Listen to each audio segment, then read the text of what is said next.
Hello, ladies and gentlemen. Welcome to the Tech Summit Podcast, episode 10. My name is Francisco. I'm Chris. If everyone wants, you can follow the social media right down here below.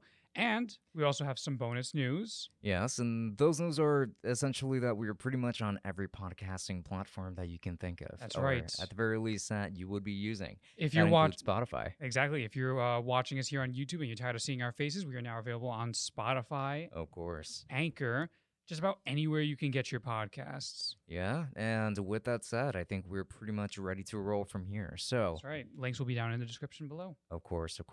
And now, you wanted to talk about cloud services. Yes, that's right. Because, Francisco, you just recently came out with your video about Stadia 1 year later. Right. And so I wanted to get sort of expanded thoughts a little bit on that. And because I feel like we'd be coming here at like a sort of interesting dynamic, because you seem to come off kind of positive about Stadia by the time you were done with that video, I'm I would guessing. say mostly positive, yeah. Mostly positive. I'm very much more of a skeptic when it comes, not just to Stadia, but cloud gaming entirely at the current moment. Yeah, I think that's fair.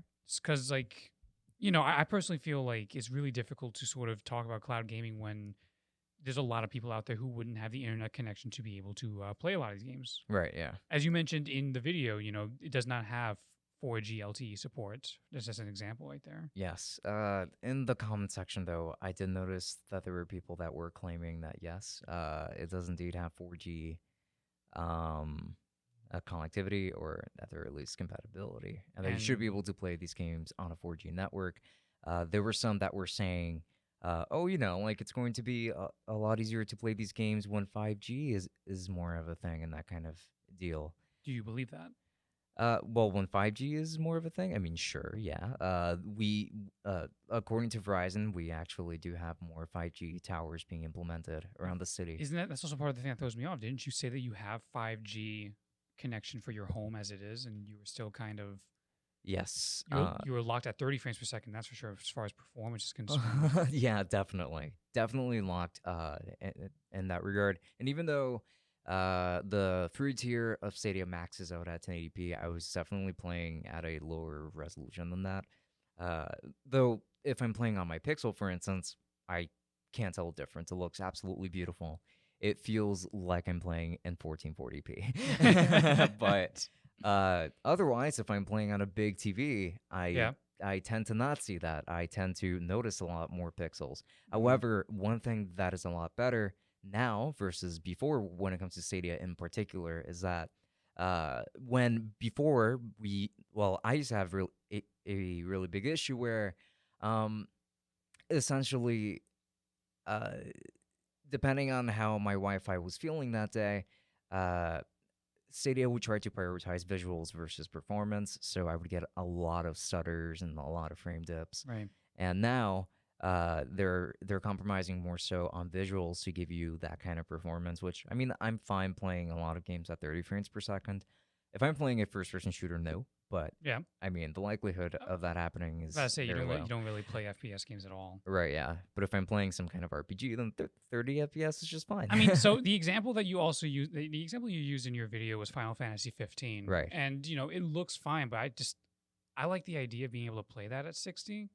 Yes, I mean, that game is definitely a lot better at 60. it would be it would be a much bigger visual treat to see cutscenes like that at 60 as opposed to, you know, locked at 30. Yeah. But even still, you come off pretty positive about it. But yeah, I'm sure I have a lot of hangups about the whole thing. Right. I mean, I came out more positively about it, more so like from the perspective of that I expected less from Google. Mm-hmm. I expected them to actually cancel the entire thing by now because and just another lineup in the killed by Google list. Exactly, which is an argument that I have made against Stadia in the past, and yeah, a lot of people that do defend Stadia will come to its defense and then say, "No, Google would not do that." At least that's sometimes how we read the comments. But I mean, I get it. Like, I do understand that there's just there is a lot more support for the service than a lot of people would like to think that there is. And as sad as it makes me to say, I do think that there are some people that just want to see it die and burn, and I don't really think that that's fair. I want to see the service succeed, Right. not necessarily for myself, but just, you know, like for for others and just for the sake of cloud gaming. Mhm. I want this to take off, even if it did have a rough launch. Right. So like the thing is, my big hangups when it comes to Stadia and cloud gaming as a whole. That's why you mentioned we talk about cloud gaming as a whole. So I'm talking GeForce Now, Hmm. PS Now, X Cloud. Does Apple have a cloud gaming service at No, all? no, no, no. Not yet. Sure, not yet. But in any case, Let's roll with that. um, my big hang up when it comes to a lot of these things is that what's it called? You know, it is dependent heavily on an internet connection. These Hmm. these are cloud gaming services. They are Yeah, dependent on you using an internet connection in order to access your games. yeah, If you live in a rural area where your internet connection is not very fast, it's not going to be much use to you. If you are, say, for example, in an urban area like we are, but also use public transportation in underground areas that don't have internet connection at all, hmm. it's also not very useful. Like speaking from so the thing is If you're dealing with data caps too, that's also not going to be that useful. exactly, Yeah, or if say for example the service doesn't allow LTE connection at all. yeah, Um, exactly. I mean allegedly Stadia does, but I, does it? I haven't had any luck with it. Whenever I try to use Stadia just with my 4G uh, LTE network, it always tells me please connect to Wi-Fi. Right. Yeah, Have you fiddled around in the settings there? Because a lot of times that's sort of like it, automatically there's a setting. it doesn't let me do anything besides that. Oh, Yeah, it just tells me connect to Wi-Fi. okay. But so yeah, that's the thing. So Yeah. we're talking a lot about a need for an internet connection, Hmm. and so it sort of throws me off because I feel like a big appeal to use services like this is to be able to play PC games on the go. Right. Like, More so AAA games, not necessarily PC games, you know but what I mean? Yeah, you know what I yeah. mean though. Like AAA games, like your Final Fantasy 15, like Doom Mm. Eternal, whatever it may be.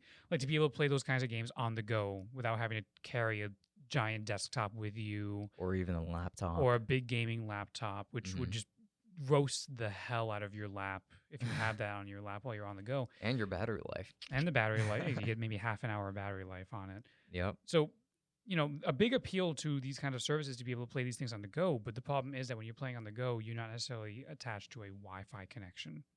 Right. Another appeal is that, maybe if your computer isn't strong enough to handle these games, you can use this and sort of use the cloud services to be able to play these games. But that becomes a moot point if you, for example, live in a rural area where the internet connection is not that great. Yeah.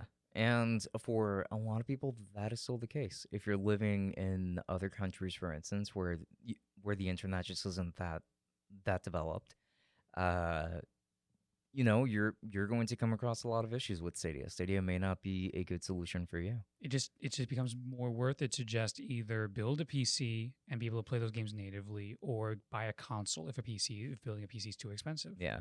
Or in some cases, just importing a PC.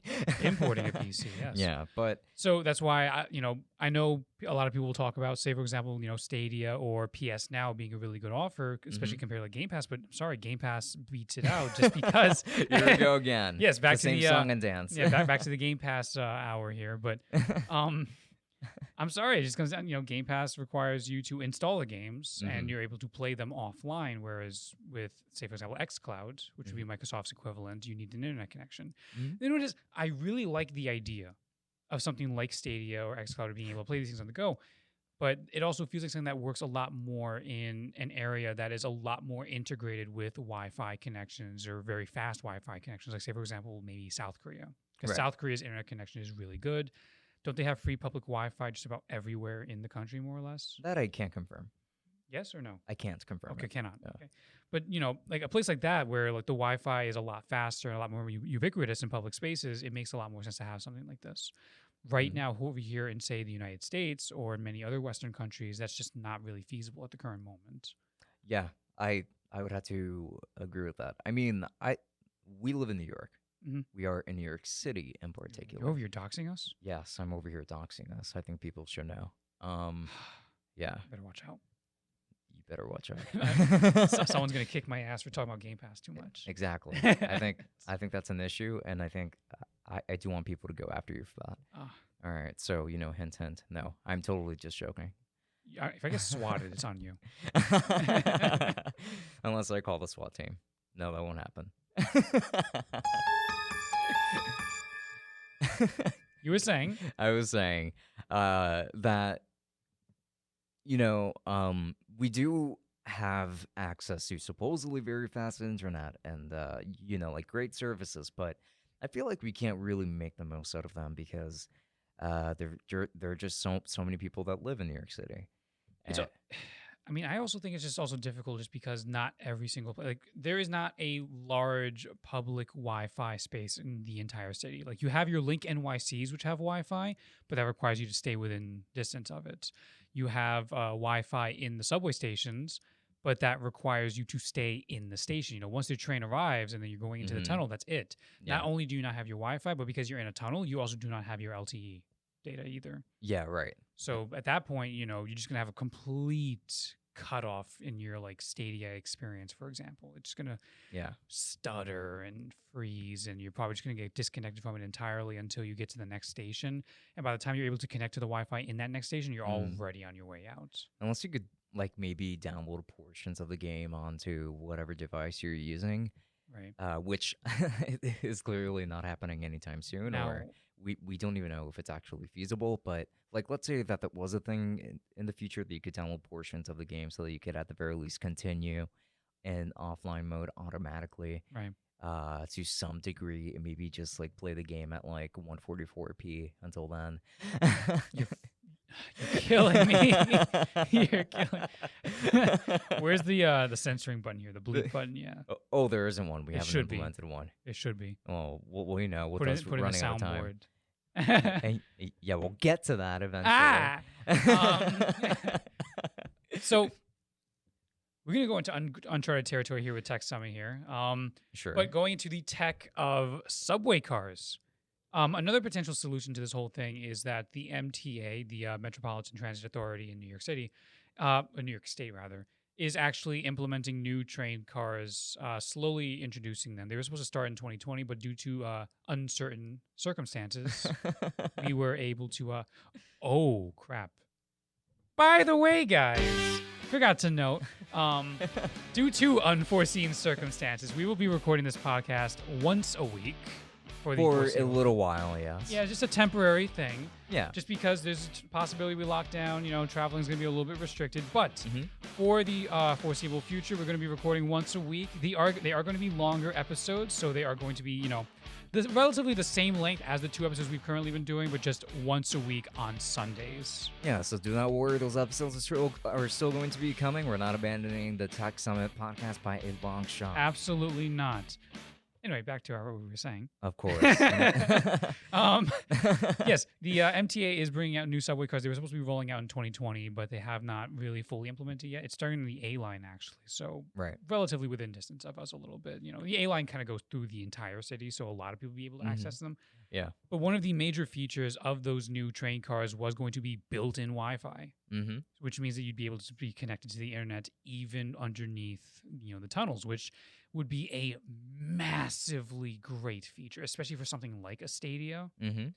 The problem is that it's one line that's getting those cars. And it's probably going to be many years before they start becoming ubiquitous on every single train line. I agree. I think that it is going to take them a very, very, very long time. It's going to be many years. Yeah, like not going into detail about how slow it usually is for the MTA to actually implement anything at all. Mm-hmm. Now that we are under unprecedented times, now they actually have an excuse for being as slow, Right. or even slower. But I mean, with they that are said, they are bleeding money because they had like the buses free for like several months. yes, I do know that right now they are in trouble. Yeah. Yeah, But of course, but when they weren't, when they weren't. But of course, this is Tech Summit podcast, not the City Development Summit podcast. So, of course, yes. yes. But in any case, so yeah, I'm personally kind of skeptical when it comes to cloud gaming services, just because of the fact that it requires very situational stuff. Like the best use for something like Stadia would just be in my own house, and at that point, why am I not just gaming on the PC that I built specifically to handle games like this? Mhm. Like Final Fantasy 15, I could run at 60 frames per second,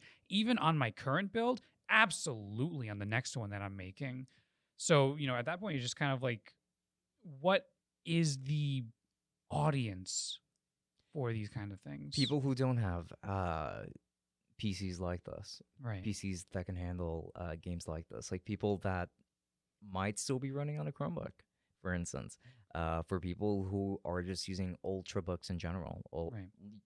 like your low wattage Core i5s and Core i7s that can run League of Legends fine, but then when you want to step things up, you get pretty bad performance, overheating laptops, and that kind of thing. So, like this, I would say that this service appeals to people like that. Also, people that want to play on their TVs with a Chromecast, because you can use a Chromecast to play your Stadia games. That's how I was actually able to play them on my TV. Mm.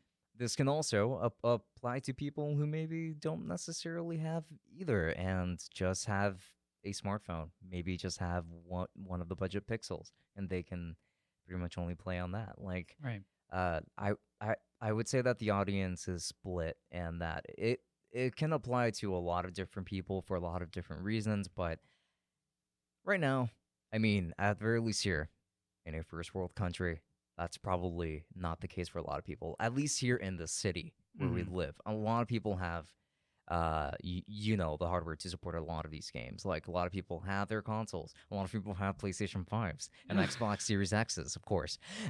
Yes. Excluding still myself. Still no PS5 or Tech Summit. No, but we're going to try again on Black Friday. Who knows? Maybe I'll even set up a bot of my own. I'm actually strongly considering it. If they can win, I could use the PS5 too. I suppose so. Yeah. Yeah. Maybe. I'll be a hypocrite. Hypocrite Summit. For Okay. Once. So basically, then there are in fact uses for something like a Stadia. Then Yeah. you do think there's practical uses, just absolutely not necessarily for us yet. Yes. And there's even actually pretty soon I'm going to be sent over an accessory that is pretty similar to one of Razer's own like phone controllers, where like basically like you just plug in your Android phone to like a little a case that like stretches and expands. Right. I forgot the name of the product exactly. Razer something. Let's go with that. Okay, the Razer something. Yeah, the Razer something. So I'm going to be sent over a product that is pretty similar to it, and like on the sides it just has like your joysticks and your triggers and that kind of thing, and it's specifically meant for cloud gaming on your smartphone. Yeah, so that you don't necessarily have to carry a Stadia controller with the little clip-on accessory for you to put your phone on there, and it essentially turns your phone into a Switch. Okay. So like there are accessories like that are being made, and that are genuinely cool. It's going to be my first time trying out an accessory like that, but from what I've seen, it does seem really awesome. Like, it makes playing on the go or like playing handheld games like this a lot more feasible. So that also kind of reminds me of two things. First off, just to sort of go on that.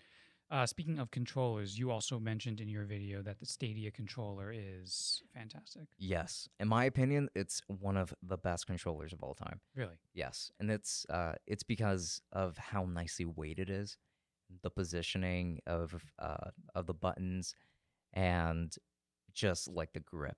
I think that so many things about it just make it such a great controller, which made it a massive shame when during the first few months of Stadia being released, when they came out with the controller, the only way that you could use this controller wirelessly was if you were going to use it with a Chromecast. But you couldn't use it on your PC over Bluetooth or Wi-Fi. You couldn't use it with your phone over Bluetooth or Wi-Fi. Now you can. Oh, that's it. So you connect with Bluetooth to your phone to use the controller? Roughly? Yes, yeah. I think it's over Wi-Fi. What? Actually, but I haven't entirely clarified that. That's on my ridiculous. End. Yeah, I just know that the Stadia app allows for it now. At least. That's. I mean, nice that the app allows for it, but like, again, what happens if you like did not have a really good Wi-Fi connection? Because now you have the controller connected to Wi-Fi. Yeah. You have through Wi-Fi trying to connect to the game. If you're on if you say, for example, if you're at McDonald's Wi-Fi, you're not really going to be able to run anything very well at all. Yeah. At least if it was running through Bluetooth, it'd be a little more forgivable. Yeah. If it were running through Bluetooth, it would be much better, because it means that it can work with pretty much anything. Like I could I use it on Steam with it anything. should run through Bluetooth because, like, say for example that they do eventually allow LTE connections. They allegedly do. But let's Hmm. say for example that you can use LTE to connect to Stadia, and so you're using data to play your games, and now you have to use additional data to connect your controller. You're gonna smack your data cap so hard. Yeah.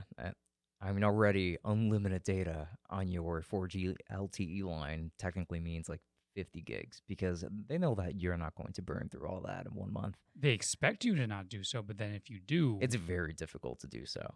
yeah, But with cloud gaming, it's not that hard. no, not at all. So that's also wanted me to ask because I also wanted to ask because we're talking about the phones and stuff like that. Does this take up extra battery power from your phone? Yeah, for sure. Like, does it drain your battery really quickly, or Well, not like really quickly, but I would say that from my compared experience, compared to a game that is natively running through the phone? Like, say for example, Pokemon Go, because Pokemon Go is a battery hog. for sure, it's not the same. I would say that it's less battery intensive. But it's still battery intensive. It's more battery intensive than like just any regular app. Like it's almost as if you were using a streaming service in Oh, that's general. not too bad at all. It's not that bad, but I thought it was. I thought you were gonna say it was worse because I'm thinking, oh, is it better or worse than Netflix or like? I would say it's worse than Netflix, but like it's not that much worse, and it's not as bad as running the game natively. Definitely not. Mm, At least from my testing, I'm sure that it would vary. Like for other people, maybe they have Pixels with better battery life than I do. right. But that has just been my experience on my Google Pixel 4. Okay. And I know that the 5 and the 4A are out, for instance. So yeah, like I don't want to make assumptions about every Pixel device. Right. Okay. Yeah. All right. And for the record, Yes. it's a standard that pretty much every controller runs over Bluetooth. This controller should be able to run over Bluetooth too. Yes, it should. Yes. So I've never heard of a controller that runs over Wi-Fi.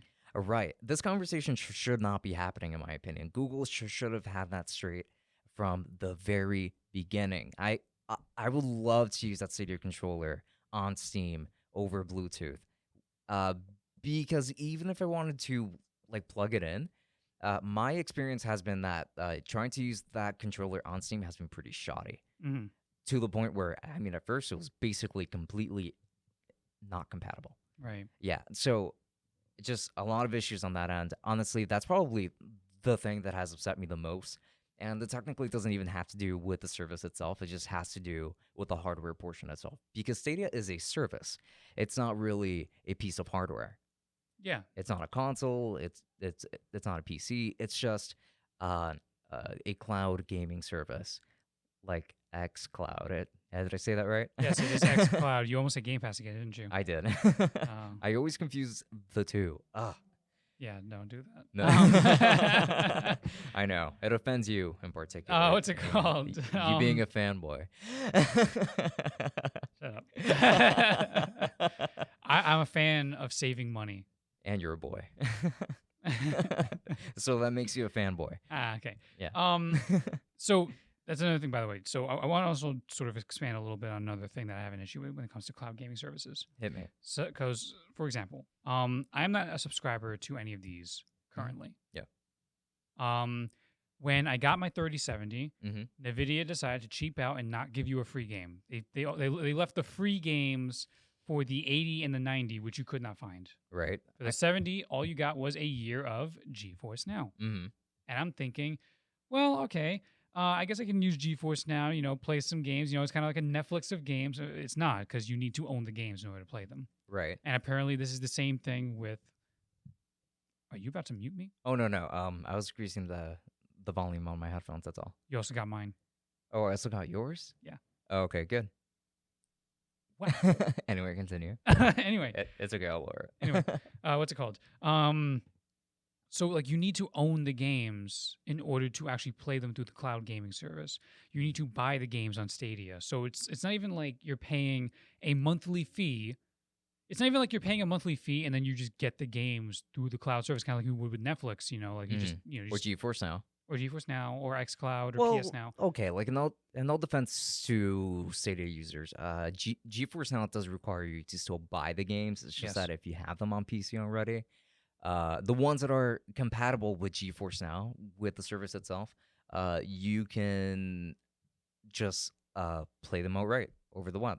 Right. Though GeForce Now also allows you to stream the game from your computer to your TV, for example, or your Yeah. phone, Uh-huh. and that kind of thing. But yeah, like that's just a side note. But just the issue in general is that you need to own these games in order to play them.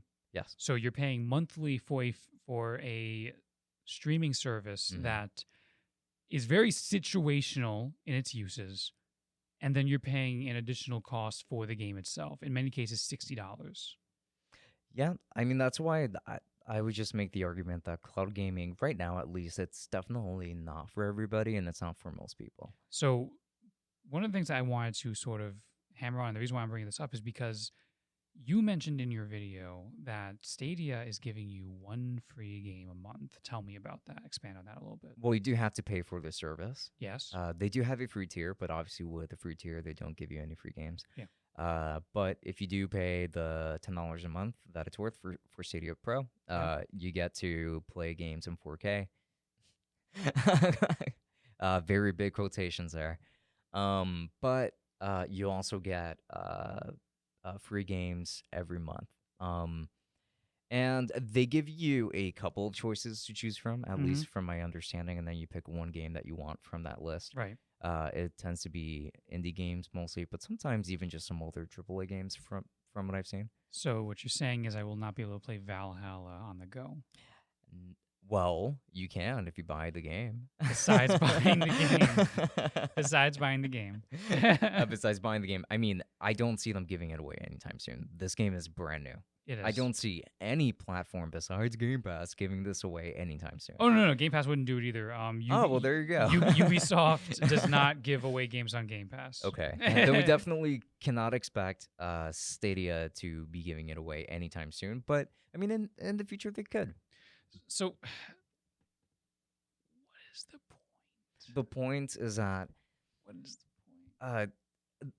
The point is that you would still be able to play these games like from your bed, for instance, on your phone, if you wanted to, or if you just wanted to do it like on your couch, or if maybe, or if you just have a pretty weak computer and want to play some PC games that are only available on PC. You know, like even if you do have a console, that you could still access those games that way. I still think that there is a market for cloud gaming. It's just super niche right now. It's extremely niche. I can Yeah. like I'm not saying that I'm siding with people who like actively cheer for Stadia to fail. Right, Because I just feel like that's really cynical and just dumb. Yeah. Is dumb. I mean, there are but- people who definitely only report on Stadia when something bad regarding Stadia comes out. Yeah. But like, I haven't heard a single good thing about Stadia since it launched. And at first, even I believed a lot of these bad things. And it's true that at first it was a disaster. However, the service has improved a lot, and that's why I wanted to make that video of Right. like 1 year later, like clarifying that Stadia is a better service now, much better service in my opinion than it was when it first launched, and it deserves some recognition for that, and also for the sake of helping to keep these cloud gaming services alive, because actively, like shunning these services isn't going to help cloud, like cloud gaming Right. actually succeed. I just feel like the better way to handle this would be to A, allow you to play the games that you already own, but B, also still give you a selection of other games that you can play directly from those cloud servers. Yeah. You know, because you're paying monthly. Because the thing, you're paying monthly for these things. I know you said Stadia has a free tier, but like, proper Stadia with the 4K streaming, GeForce Now, like, you're paying a monthly fee for those things just to be able to play the games that you already have. And again, very situational, because on the go, at least here in New York, you wouldn't really be able to do that very well unless you're staying in a stationary position. Yes. Like if, say, for example, if you're at a doctor's office and you're really bored and they have Wi-Fi, then sure, go nuts. right? by Yeah, all means. yeah. I mean Like, that would be one situation that would be pretty sick, honestly. but like the best use for me would be being able to like play these games while I'm traveling. Exactly. Like, say, for example, traveling from where I am over to where you are, because that's about an hour, hour and a half, and I that's I agree. However, that's because you and I already have PCs that can handle pretty much any game that we want. you know what I mean. Though, like, I Yeah. would like to be able to play these games on the go, and I just can't do that. Yeah. For the record, Stadia. Does Stadia actually allow you to play games that you already own, or do you have to buy the games again if you want to use Stadia? Oh no, you do have to buy the games again on Stadia. And that is still the case today.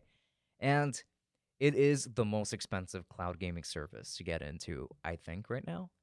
Because of that, because you have to buy it straight from Google servers. You cannot play any of the games that you own already, and that is one point against it. One strong point against it that people, in my opinion, still try to dance around and pretend like it's not that big of a deal, but it kind of is because it makes Stadia less accessible. Extremely.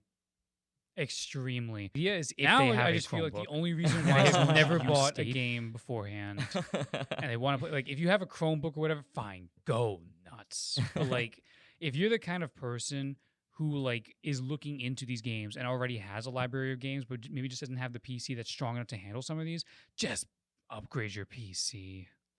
Or if you have to, go with like a GeForce Now or something maybe, because GeForce Now definitely lets you play the games that you already own. Yeah, Okay, but not all of them. They have to be approved by said publishers. right. Yeah, which unfortunately, a lot of publishers have actually been very stingy with GeForce Now, and with games that used to be available in the beta for GeForce Now, as soon as it went live, uh, a lot of publishers like Square Enix, for instance, being the one that I'm mostly salty about, they were just like, okay, no, you don't have our permission to have our games there, which was, like complete bull. Of course, it was bollocks. This is just. Okay, so I walked into this being the skeptic. I walked into here expecting it to be like, oh, someone who's positive about the thing versus the skeptic, and I was expecting to have my mind slowly change a little bit, but Jesus Christ, no. No, I feel even more negative about it now. I think that the only way to really be sold on it is just to try it. I don't even think that's gonna work for me. I think that you'll have to try it though. I don't know. Like if the one free game really had no limits, because I saw I saw Assassin's Creed in your video, I saw Red Dead Redemption 2 in your video. Like if those were free games that you can pick up per month on your Stadia, then it's one thing. But if all the options are just a bunch of indie titles that you could probably already get, in like a Humble Bundle or in Game Pass or in a Steam sale, whatever, at that point it's just like, what is the point? You're talking about paying monthly. Yeah. Paying monthly. It is only $10 though. $10 a month. I don't think that is a big deal personally. $10 a month plus $60 for, say, Red Dead Redemption 2. They do have sales often. $40 for Red Dead Redemption 2. We'll say $40. Yeah. $10 a month plus $40 for Red Dead Redemption 2. And the sales are not quite as good. Plus, however much it costs you for a decent Wi-Fi connection or possible LTE connection outside if you're going out there. Yeah. Plus, the situational ability to be able to actually have an internet connection to be able to play these things on the go. Yeah. Plus, not having a PC that can run these things at home already. Plus, a Chromecast or a Chromebook. Plus, the refusal to cancel your Stadia subscription, because I'm assuming that when you cancel that Stadia subscription, that $40 Red Dead Redemption 2 is also now locked away from you. No. No? No, because you still have the free tier. If you own the game, you can still play on the free tier. Okay, so subtract that part. Subtract that last piece. It is still way too situational. However, if they decide that they want to take down Stadia in general, like if Google just cancels Stadia, everybody knows that your games are gone. Which I can totally see them doing that. I can, even ignoring. And that is my biggest fear, personally. Even ignoring Google's spotty track record with their own services. The fact of the matter is that Stadia just sounds way too niche and way too bad of a deal for a lot of people for a lot of people to really like subscribe to it. So surely the amount of people who are subscribed to Stadia is very low. Like you're not voluntarily subscribed to Stadia. You got Stadia as part of a deal, didn't you? No. I I bought the Founders Edition, Okay. which included a Chromecast, and it did come with 3 free months of Stadia Pro included, sure. But like even after that, I was still paying for Stadia Pro for a little while. It was Right. just that while I was paying for the service, I wasn't really using it, and then So you were just blowing your money. yeah, at that stage. So, I mean, definitely pay for the service if you know that you're going to benefit from it. But luckily, again, there's that free tier, so you don't have to pay monthly if you don't Right. want to. I just feel like the amount of people who can actually make use of it is extremely limited. Yeah, sure. I can see that. Like me for instance, like one appeal I have for it actually is that if I can actually well, like once I receive that like controller case thing that kind of turns your phone into like a makeshift Nintendo Switch, Mm-hmm. and I get to stream like I just get to play Final Fantasy 15 on my phone like this.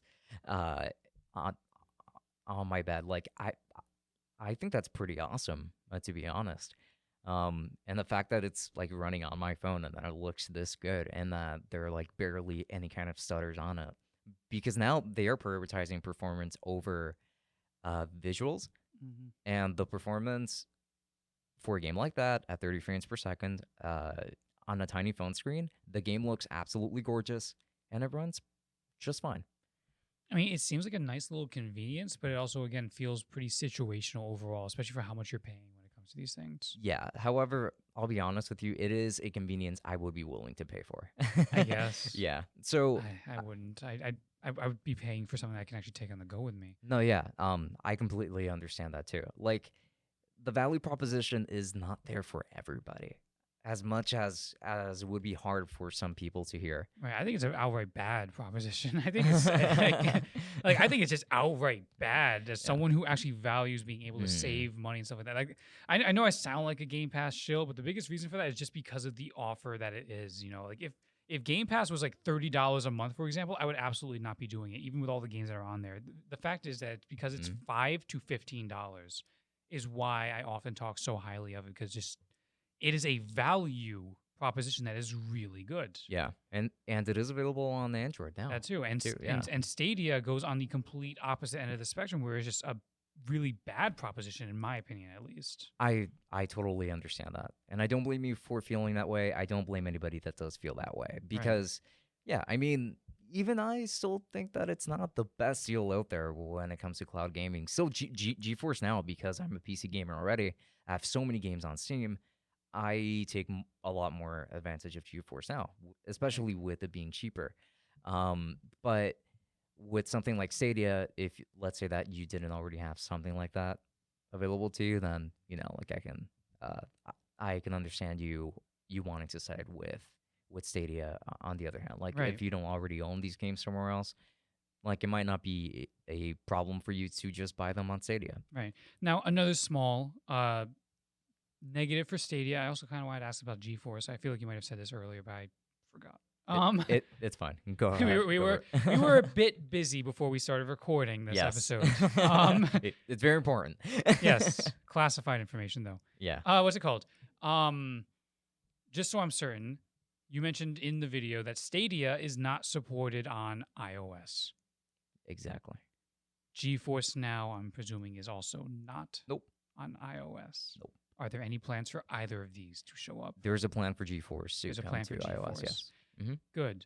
I am asking because I'm talking about gaming on the go. And just before we started recording, we were talking a little bit more on my search for a tablet.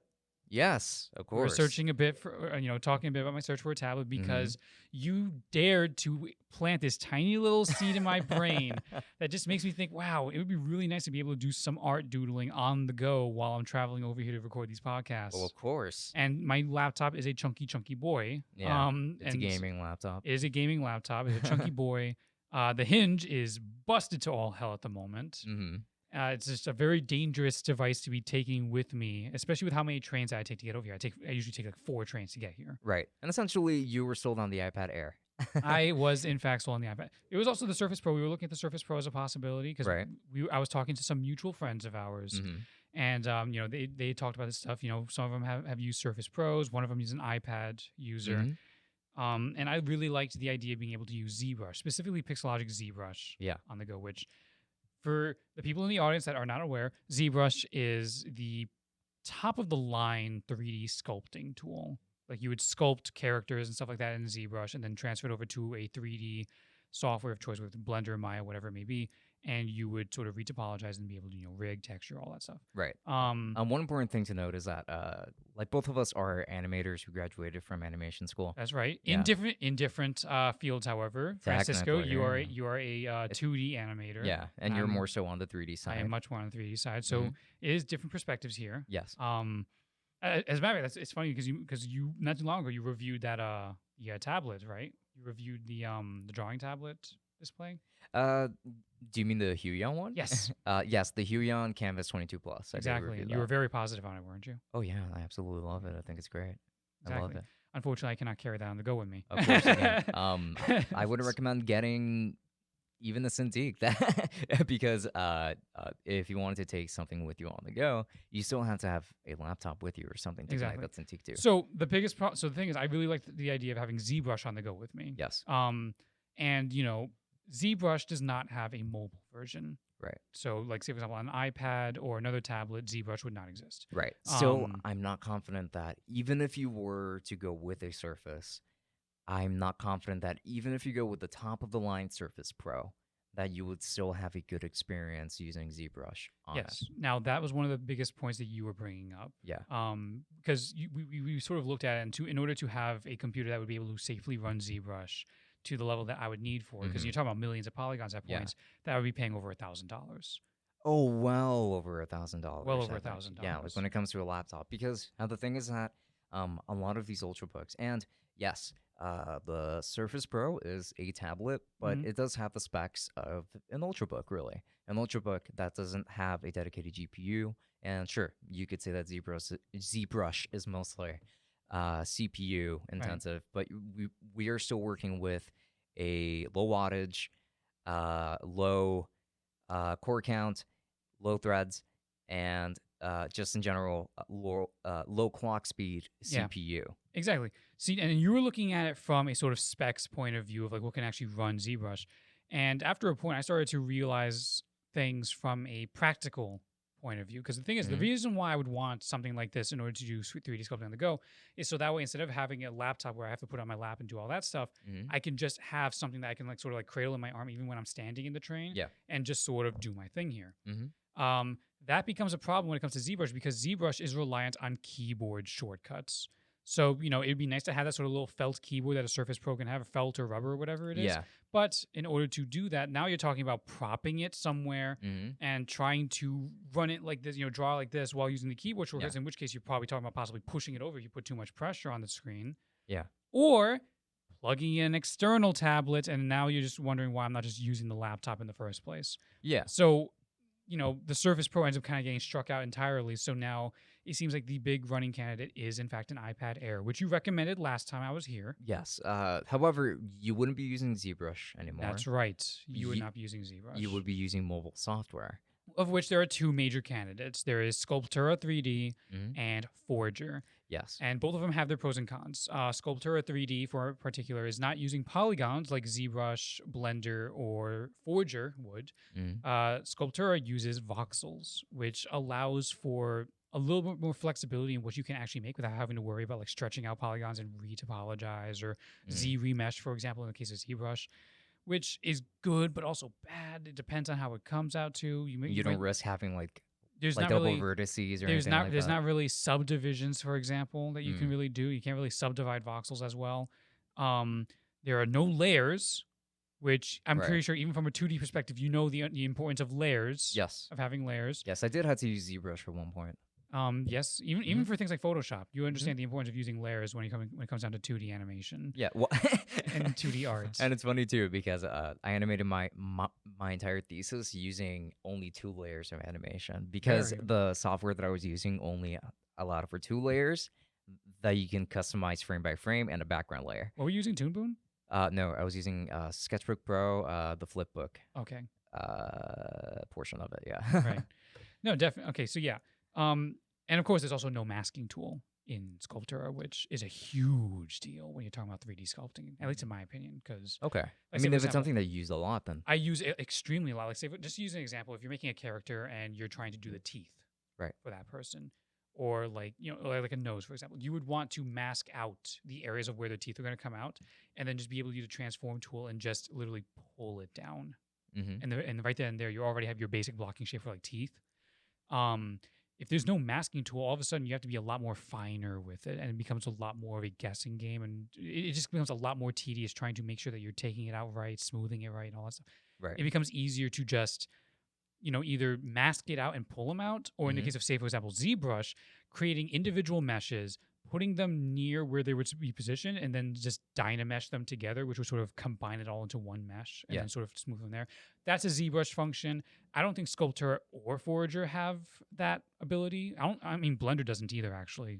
Blender doesn't really have a dynamesh equivalent either. I see. Coming from because I've been talking to my friend in particular, who's been using Blender sculpting tools to make actually Freya from Final Fantasy IX.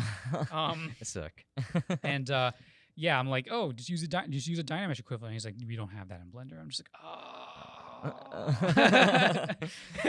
So, I guess it's free for a reason, right? but in any case, so yeah, when it comes to tablets, I've definitely been looking Mhm. at the iPad Air as a possibility and sort of figuring out what we can do with those sculpting tools. Mhm. I've seen recommendations of getting both and working back and forth between both before you Mhm. can export it out as an OBJ and then transfer it over to Blender or ZBrush and doing your finer details on there, where you have a dedicated machine that has the tools you want, the brushes you may want, and also just a lot more computing power to be able to handle it. Yeah, Because yeah. So ZBrush in particular is entirely CPU based. Mhm.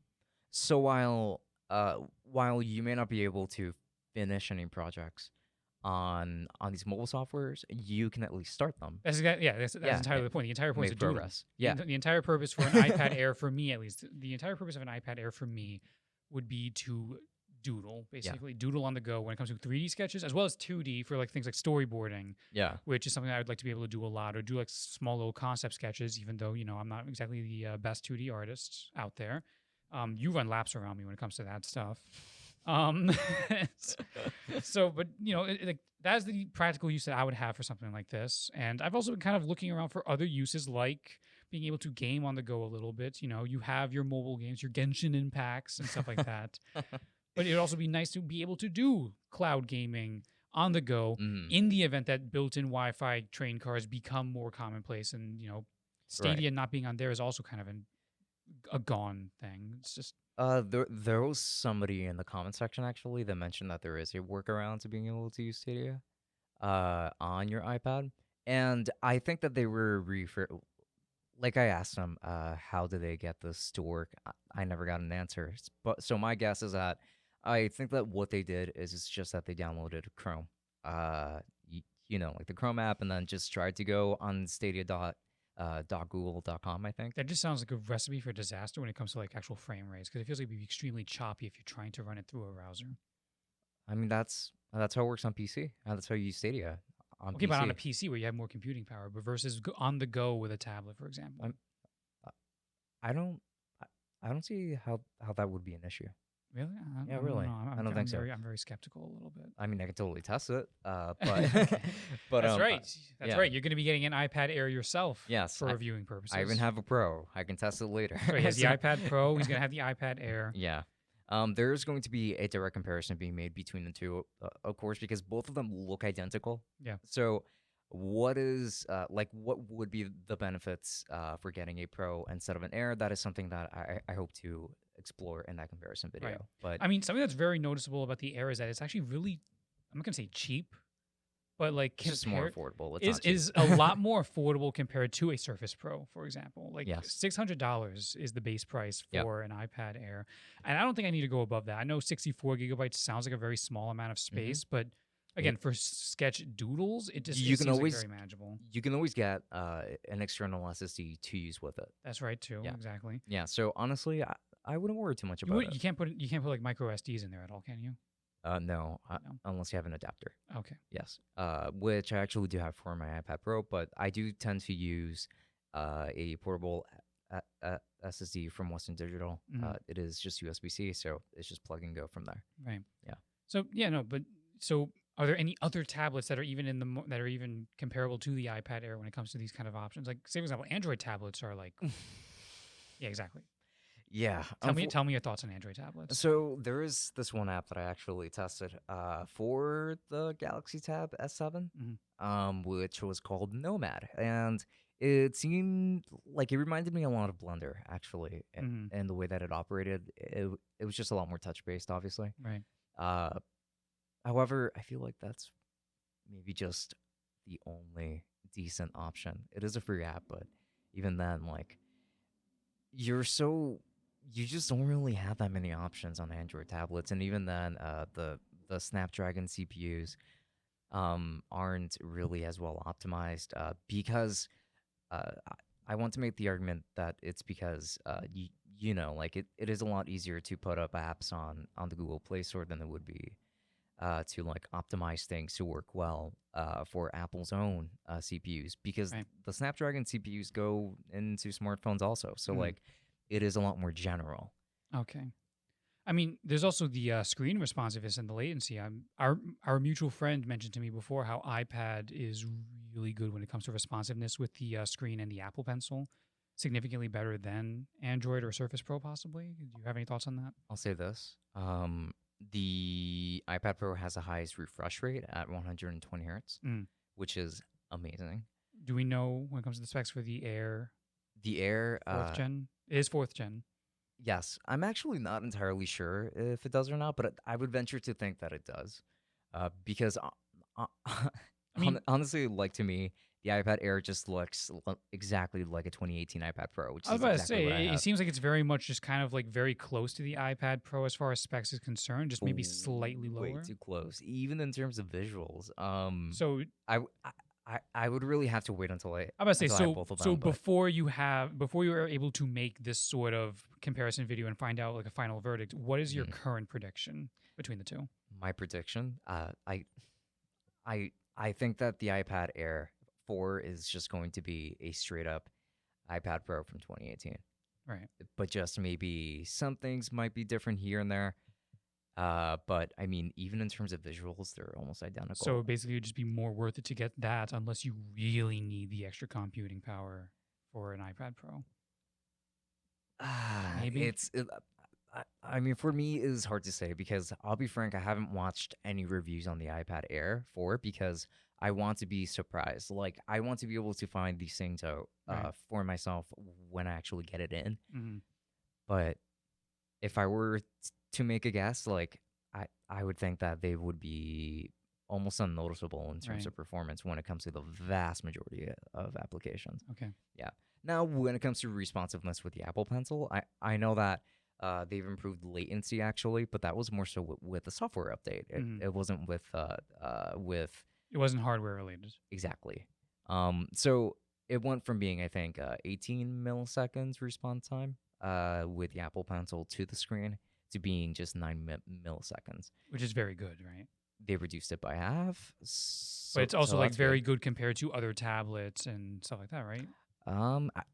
I mean, the Tab 7 had a really good responsiveness with the stylus as well. I don't remember exactly what the delay was on there, but they both seem to perform really well in that regard. Okay. However, my biggest concern here really has to do with software, because while I would consider the Tab S7's S Pen to be more precise, because it has a finer tip Right. than the Apple Pencil does. The Apple Pencil is more versatile, Mhm. and it just works a lot better in iOS, I And think. there's just more stuff to use it on. There's more support and stuff like that for iOS than, say, for Right. example, Android tablets. Yes, which is a sad reality, which So, is why I ended up recommending the iPad Air. right. So for the time being, you're definitely going to recommend the iPad Air Yep. for me. Hopefully, we'll see if maybe sometime in the future that I end up getting one. Definitely, we're going to see your video review too very soon, like within the next week or two, right? Yeah, I would say so. Basically, yeah. Yeah, like sometime around there. The iPad Air is supposed to arrive, at least for me, on the 25th. Okay. And by the time that this goes up, it's going to be the 22nd, so just a few days later. Okay, very nice. All right. Yeah, And with that said, we are in fact going to start to kind of end things a little bit here. of course. This was a deluxe episode. Again, reminder to everyone out there, we are going to be recording once a week on Sundays only. They are going to be Mhm. longer episodes, but we are going to be recording once a week for the foreseeable future. We will go back to twice a week in the near future, but So every week, for now, is going to be a deluxe episode. But with that That's right. said, once more, if you would rather listen to the podcast, of course, or if you would rather have access to that on other platforms, we are pretty much on every podcasting platform that you can think of, including Anchor and Spotify. So do make sure to jump on those if you are inclined. that's right. And remember to follow the social media. That is going to be right down over here. Of course, as per usual. And now, with that said, this has been Francisco and Chris, and we will be seeing you all on the next episode. Next week, Sunday. Of course. With that said, enjoy. Good night. Travel well.